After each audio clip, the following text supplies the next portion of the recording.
Hi there. In this episode, we're going to look at the different powers and responsibilities of the president. Let's start out by talking about his or her qualifications.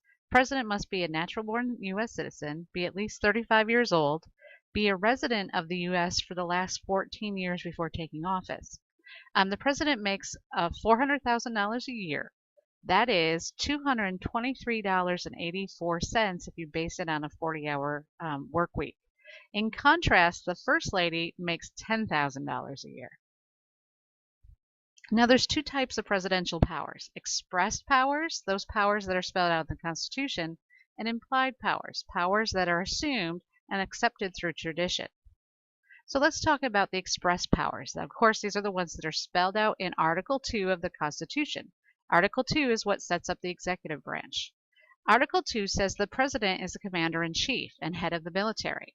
The president has the right to negotiate treaties with other nations, is in charge of appointments to both his cabinet or her cabinet and the Supreme Court. Of course, with both of these, we have to have Senate approval. They also deliver the State of the Union address, suggest legislation to Congress, sign and veto bills. The president can also grant pardons or forgive federal crimes. When it comes to implied powers, this is a little more in the gray area. They consult with experts in their cabinet, and they can dismiss or fire these officials and choose somebody else if they like to. They have power over foreign policy. They can assert emergency powers in times of war. An example of this is the photo. During World War II, Franklin Delano Roosevelt took several actions, some of them executive orders, that he believed were to protect America in a time of war. Today, though, we look back at these and see them as the president overstepping his powers. And that's the case of the Japanese being interned because they were seen as a threat. Again, executive orders are a power that the president has.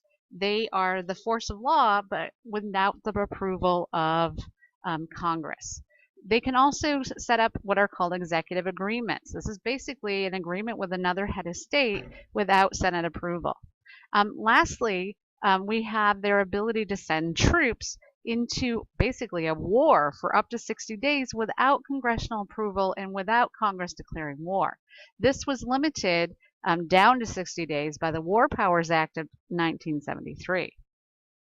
When it comes to the president also plays several different roles, 7 different ones to be exact.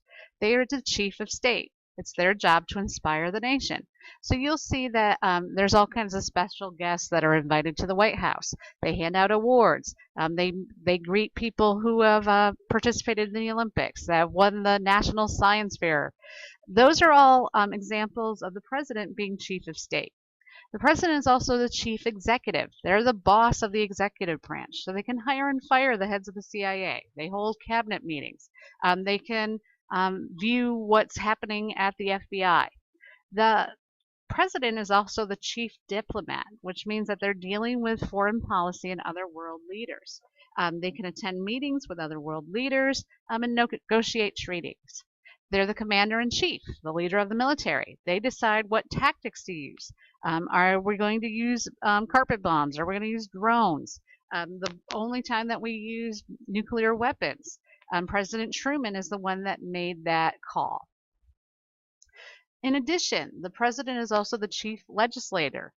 They select and suggest legislation to Congress. They can veto and sign bills. They can invite members of Congress to the White House to fancy dinners to try to persuade them to vote one way or another. They're also the head of their political party. You will often see the president out campaigning for other politicians in their party, whether they're running for governor or senate. And they're also the chief guardian of the economy. They monitor unemployment and the ups and downs of the economy. They'll meet with global leaders about economics and business leaders here at home. There are several checks on the president, though. Remember, we have a system of checks and balances. So the 2 other branches check the president. Congress can override a presidential veto, and the Senate must approve treaties and nominations. The Supreme Court can declare laws and executive orders unconstitutional, and then ultimately, if the president is committing a crime, he can be impeached. Okay, that's it for this time.